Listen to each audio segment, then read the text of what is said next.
Bienvenidos a un nuevo programa de Dignidad Ciudadana. Espero que lo disfruten. En esta oportunidad te vamos a presentar una nota con Antonio Raed. Nos cuenta sobre el 17 de octubre, la lealtad peronista. El 17 de octubre de 1945 es una fecha fundacional para el peronismo, es el Día de la Lealtad porque ese día precisamente el pueblo argentino dio espontáneamente un grito que se podría considerar libertario. Ese día, más que el Día de la Lealtad Peronista, en una efemérides nacional, que de hecho esta lo es, y es una fecha, creo, abarcativa de todo el pueblo argentino y no solamente de la gran familia peronista, podemos decir que es el día de la autodeterminación del pueblo argentino, porque aquel señero 17 de octubre, el pueblo de manera natural, de manera espontánea y a partir, repito, de su autodeterminación, decidió marchar en pos de obtener la libertad de quien ellos consideraban su único y verdadero líder. Porque podrá haber algún tipo de poder formal, podrá llegar a haber algún tipo de poder a nivel institucional, pero el poder real realmente reside en el pueblo y es el que en definitiva decide quiénes son sus líderes. Respecto a aquel 17 de octubre y haciendo un poquito de historia, podemos decir que comenzó un poco a jalonarse lo que fue a posteriori la historia del peronismo, que no solo cambió la historia nacional, sino que también, podemos decirlo, en cierta medida el peronismo sufrió permanentemente persecuciones, sufrió permanentemente ataques y tributó en términos de vida humana muchos de sus hombres, muchos de sus cuadros a lo largo de su historia. En ese sentido, el primer mártir del peronismo fue precisamente quien perdiera la vida, aquel señero 17 de octubre de 1945, un joven de tan solo 16 años de edad, Darwin Passaponti, quien cayó, digamos, como consecuencia de un ataque de un francotirador que se encontraba apostado en la terraza del diario Crítica. Este joven, que pertenecía, digamos, a una alianza nacionalista, decidió marchar junto a todo el pueblo obrero que concurría masivamente a Plaza de Mayo a pedir por la libertad de su líder, y fue en ese contexto donde recibió este ataque artero y fue así como se convirtió en la primera víctima, digamos así, de los ataques que sufrió a lo largo de su historia el peronismo, y podríamos bien decir que Darwin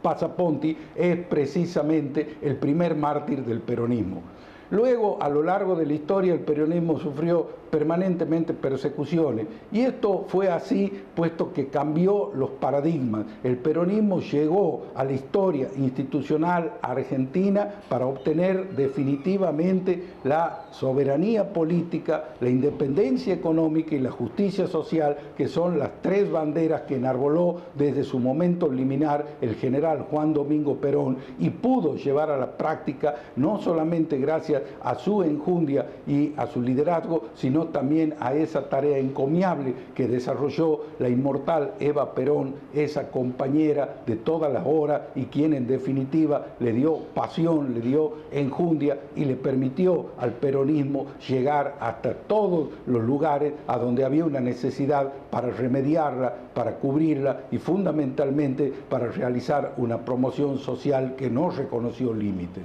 En ese sentido podemos decir que el peronismo marcó un antes y un después en la historia institucional argentina porque, reitero, enarboló la bandera fundamentalmente de la soberanía política a través de una independencia económica que tuvimos el honor que se declare en Tucumán el 9 de julio de 1947. No bien llegado al poder el peronismo, casi un año y medio después de haber llegado a la primera magistratura nacional, el general Perón declaró en Tucumán la independencia económica, y me voy a permitir leer muy brevemente lo que fue el preámbulo de aquella declaración de la independencia económica el 9 de julio de 1947. Este preámbulo, en su párrafo más saliente, nos manifiesta: los representantes del pueblo y del gobierno de la República Argentina, reunidos en Congreso abierto a la voluntad nacional invocando la divina providencia en el nombre y por la autoridad del pueblo que representamos, declaramos solemnemente a la faz de la tierra la justicia en que funda su decisión, los pueblos y gobiernos de la provincia y territorio argentino, de romper los vínculos dominadores del capitalismo foráneo enclavado en el país y recuperar los derechos al gobierno propio de las fuentes económicas nacionales. La nación alcanza su libertad económica para quedar en consecuencia de hecho y de derecho con el amplio y pleno poder para darse la forma que exijan la justicia económica universal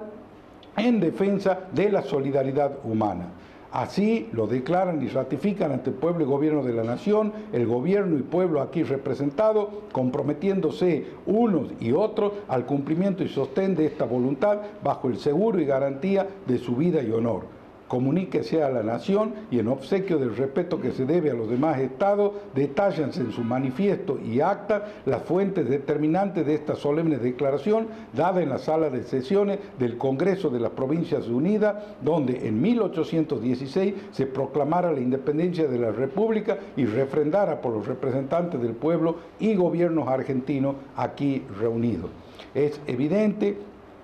que esta declaración de la independencia económica en cierta medida marcó lo que fue el eje de la política peronista a lo largo de su historia. Esta misma independencia económica tantas veces vilipendiada y que sin embargo a nuestro país en algunos momentos le llegó a dar la posibilidad de acceder a una distribución muy equitativa, casi diría, ¿no es cierto?, de absoluta justicia del Producto Bruto Interno. En ese sentido podemos decir que allá por el año 1974, en su tercera y última presidencia, en la cual lo sorprendió lamentablemente la muerte, el general Juan Domingo Perón consiguió que de ese PBI, ¿no es cierto?, las fuerzas del capital, ¿no es cierto?, las fuerzas del capital y la industria se llevaran un 52%, mientras que el resto de esa masa se la llevara, ¿no es cierto?, la clase trabajadora con un 48%.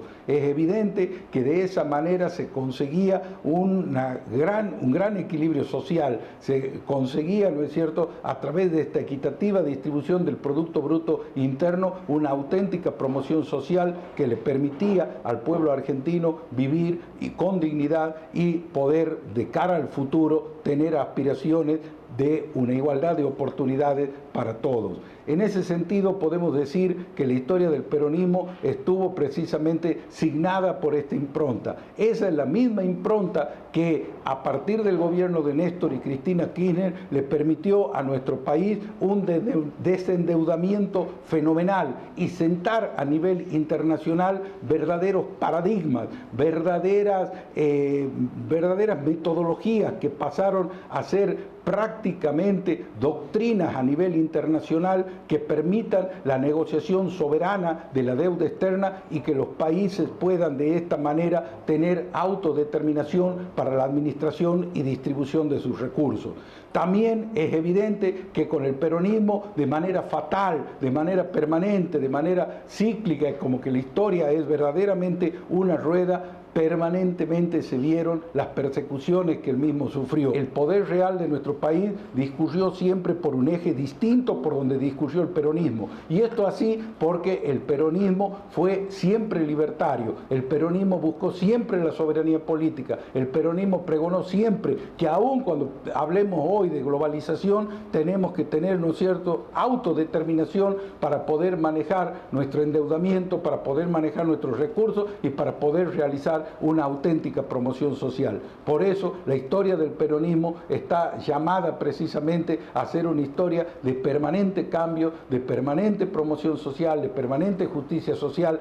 para que, como dice la marcha peronista, y no es una frase hecha ni una frase vacía, para que en algún momento lleguemos nosotros a tener en nuestro país la posibilidad de un desarrollo armónico, de un desarrollo sustentable, y para que, en definitiva, como dice esa marcha peronista, reine en el pueblo el amor y la igualdad.